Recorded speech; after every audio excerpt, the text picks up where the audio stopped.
Baik, ini sudah ada pertanyaannya langsung dari Mas Im, Kak Ismail ya. Mau langsung on mic nggak Kak Ismail? Boleh jika diperbolehkan. Iya, silahkan. Ya, eh, selamat pagi, Prof. Selamat Izin pagi. bertanya, saya Ismail dari UIN Jakarta. Mengapa dari 7 vaksin yang tadi akan diterima Indonesia, yang pertama kali datang adalah vaksin Sinovac, dok? Prof, bagaimana mekanisme suatu negara menerima vaksin? Apakah memang ada suatu kerjasama antar negara atau multilateral, bilateral begitu, Prof? Terima kasih. Baik, terima kasih. Ini pertanyaannya baik sekali ya, bagus sekali karena masih banyak yang bertanya kenapa sih kita dapat Sinovac duluan. Ya, jadi kenapa negara lain ada yang dapat Pfizer, kenapa kita dapat Sinovac duluan? Baik ya. Jadi pada waktu itu ketika di tengah-tengah pandemi ya, jadi bulan Mei, bulan Juni ya, itu kita sudah punya pikiran ya, artinya pemerintah punya pikiran bahwa kita akan memerlukan vaksin. Dan pada waktu itu pemerintah juga sudah menyadari bahwa ini pasti akan berebut. Karena yang membutuhkan vaksin itu bukan hanya Indonesia, tapi juga seluruh negara di dunia. Jadi pasti akan berebut. Oleh karena itu, Indonesia, dan bukan hanya Indonesia, hampir semua negara, mereka mengambil keputusan untuk namanya advance purchase. Artinya apa? Mereka beli duluan, ya, sementara vaksinnya itu belum ada. Jadi artinya sudah booking duluan, tapi vaksinnya belum ada. Jadi ini adalah sebenarnya keputusan yang beresiko, ya, yang harus diambil dan sedikit gambling. Saya harus akui sedikit gambling.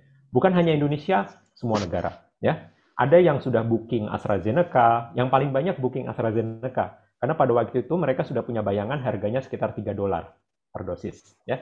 Jadi yang paling banyak itu adalah booking AstraZeneca, tapi Indonesia menyadari kalau Indonesia ikut-ikutan booking AstraZeneca, maka Indonesia tidak bisa bersaing. Karena yang kebanyakan booking AstraZeneca itu adalah negara-negara kaya, negara maju. Jadi sini uang memainkan peranan. Ya. Nah, jadi Indonesia harus mencari sumber lain. Nah, dalam proses pencarian sumber lain itu, maka pada bulan Mei, itu keluar satu paper di Jurnal Science. Ya, keluar satu paper di Jurnal Science dari Sinovac. Yang menunjukkan data uji vaksin mereka di kera, jadi uji praklinis, dan ternyata hasilnya bagus. Ya. Jadi paper di bulan Maret, April ya, di bulan Mei ya, di bulan Mei Juni itu adalah paper pertama yang menunjukkan bahwa vaksin itu bisa bekerja di kera.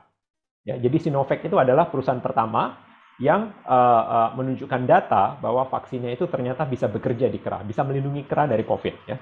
Nah, berdasarkan hal ini, artinya masih data yang sangat prematur, pemerintah Indonesia memutuskan, oke, kita beli vaksin Sinovac. Karena perusahaan vaksin lain waktu itu belum mengeluarkan datanya. Jadi Sinovac yang pertama mengeluarkan datanya. Walaupun pada kera ya, bukan pada manusia. Maka pemerintah memutuskan, oke, kita penjajakan dengan Sinovac. Dan sebab kedua, karena pemerintah ingin kita juga bisa memproduksi vaksin. Karena kalau kita mengandalkan impor vaksin, maka kita pasti akan menghadapi masalah dengan kapasitas produksi. Dan ini yang sedang dihadapi oleh negara-negara di seluruh dunia. Ingat apa yang terjadi dengan Uni Eropa? 2 minggu lalu Uni Eropa memutuskan untuk membatasi ekspor vaksin ke negara-negara lain, dan mereka membatasi vaksinnya hanya untuk mereka sendiri. Mereka yang terlanjur beli Pfizer, mereka yang terlanjur beli AstraZeneca, mereka panik sekarang. Karena apa? Karena Uni Eropa melakukan pembatasan ekspor vaksin karena mereka sendiri ingin divaksin terlebih dahulu. Ya. Nah, jadi itu adalah 2 sebab kenapa kita memilih Sinovac. Yang pertama adalah Sinovac yang pertama kali mengeluarkan data uji praklinis di kera. Yang kedua, karena teknologi yang dipakai oleh Sinovac itu bisa dilakukan oleh PT Bio Farma di Bandung. Jadi kedepannya adalah kita harus bisa memproduksi vaksin sendiri supaya kita tidak tergantung dari ekspor seperti yang dialami oleh negara-negara yang saat ini mereka mengandalkan vaksin Pfizer dan AstraZeneca. Panik mereka sekarang dengan pembatasan ekspor yang dilakukan oleh Eropa. Jadi itu jawabannya kenapa kita memilih vaksin Sinovac. Ya, baik Prof. Terima kasih banyak atas jawabannya.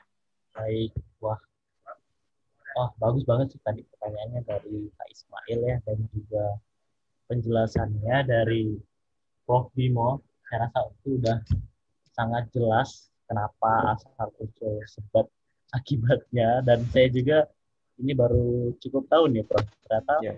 memang bisa dibilang ini mohon maaf ya saya berbicara, uang memang menjadi pengontrol dari semuanya ya Prof. Hampir.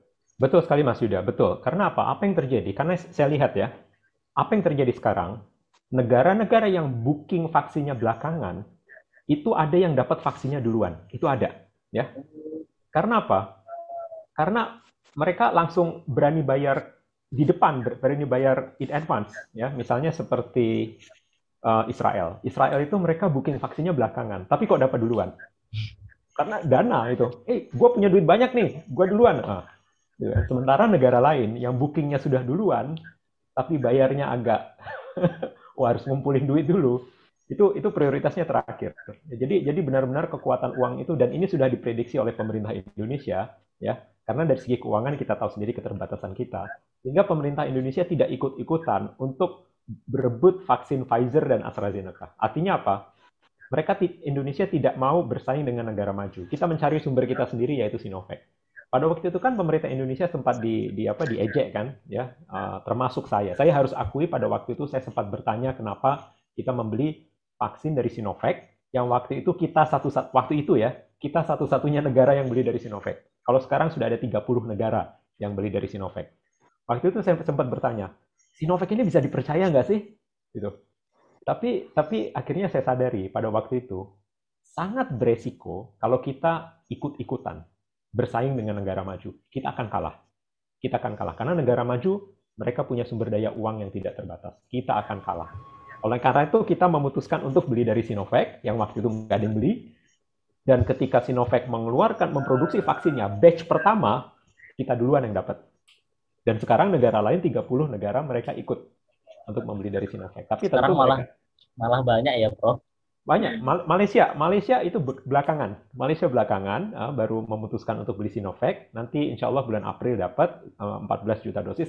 Singapura juga belakangan. Singapura itu baru memutuskan beli Sinovac itu bulan Desember.